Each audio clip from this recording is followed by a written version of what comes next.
آج ہم بات کریں گے اس عظیم سپہ سالار کی جسے تاریخ نے صرف ایک فاتح کے طور پر نہیں بلکہ ایک عادل حکمران، رحم دل انسان اور مسلم دنیا کے متحد کرنے والے رہنما کے طور پر یاد رکھا ہے۔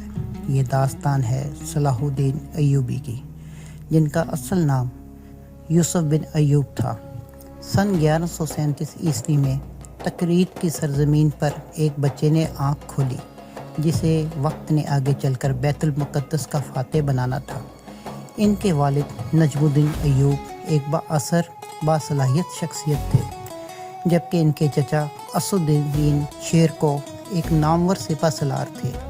صلاح الدین نے بچپن ہی سے علم اور تربیت کے ایسے ماحول میں پرورش پائی جہاں دین، حکمت، بہادری کے ساتھ ساتھ چلتے تھے۔ دمشق میں انہوں نے قرآن، حدیث، فقہ، فن حرب کی تعلیم حاصل کی۔ وہ ابتدا میں کسی تخت و تاج کے خواہش مند نہیں تھے، بلکہ ایک سنجیدہ طالب علم کی طرح علم میں دلچسپی رکھتے تھے۔ وقت نے کروٹ لی اور مسلم دنیا پر صلیبی جنگوں کا سایہ گہرا ہونے لگا۔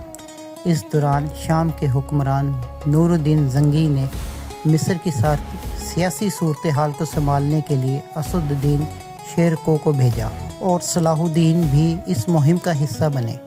چند ہی عرصے بعد شیر کو کا انتقال ہو گیا اور حیرت انگیز طور پر نوجوان صلاح الدین کو مصر کا وزیر مقرر کر دیا گیا۔ ایک بڑا امتحان تھا۔ انہوں نے نہ صرف سیاسی انتشار کو ختم کیا بلکہ فاطمی خلافت کا خاتمہ کر کے مصر کو دوبارہ سنی خلافت کے ساتھ جوڑ دیا۔ صلاح الدین اچھی طرح جانتے تھے اگر مسلمانوں نے صلیبیوں کا مقابلہ کرنا ہے تو انہیں متحد ہونا ہوگا۔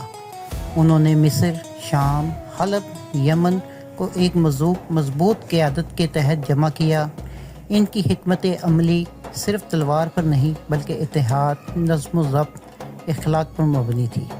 انہوں نے فوج کو منظم کیا، معیشت کو مضبوط کیا اور عوام کا اعتماد حاصل کیا۔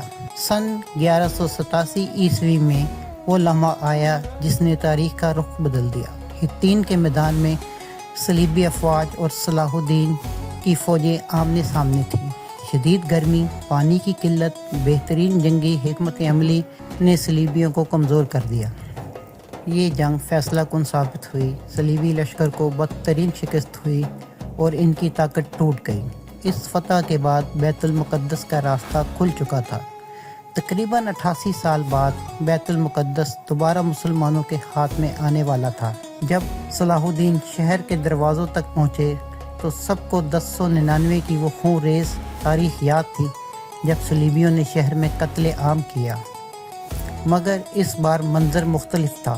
صلاح الدین نے عام معافی کا اعلان کیا، عیسائی شہریوں کو محفوظ راستہ دیا اور مذہبی مقامات کی حفاظت کو یقینی بنایا۔ ان کا یہ کردار انہیں صرف مسلمانوں کا ہی نہیں بلکہ دنیا بھر کے مورخین کی نظر میں عظیم بنا گیا۔ تیسری صلیبی جنگ کے دوران ان کا مقابلہ یورپ کے طاقتور بادشاہوں سے ہوا، جن میں انگلستان کا بادشاہ رچرڈ اول شامل تھا۔ دونوں کے درمیان کئی معرکے ہوئے مگر ایک دوسرے کی بہادری کا اعتراف بھی کیا گیا۔ آخر کار ایک معاہدہ طے پایا جس کے تحت بیت المقدس مسلمانوں کے پاس رہا اور عیسائی زائرین کو پرامن طور پر آنے کی اجازت دی گئی۔ یہ جنگ سے زیادہ تدبر اور برداشت کی فتح تھی۔ 1193 عیسوی میں دمشق میں اس عظیم حکمران کا انتقال ہو گیا۔ روایت ہے کہ وفات کے وقت ان کے ذاتی خزانے میں بہت کم دولت تھی کیونکہ وہ اپنا مال عوام کی فلاح پر خرچ کر چکے تھے۔ وہ ایک عظیم سلطنت کے حکمران تھے مگر ذاتی زندگی میں سادگی ان کا شعار تھی۔ صلاح الدین ایوبی کی زندگی ہمیں یہ سبق دیتی ہے کہ اصل عظمت صرف فتوحات میں نہیں بلکہ کردار میں ہوتی ہے۔ طاقت کے باوجود رحم، اقتدار کے باوجود عاجزی اور اختلاف کے باوجود انصاف، یہی وہ اوصاف تھے جنہوں نے تاریخ کا ایک روشن باب بنا دیا۔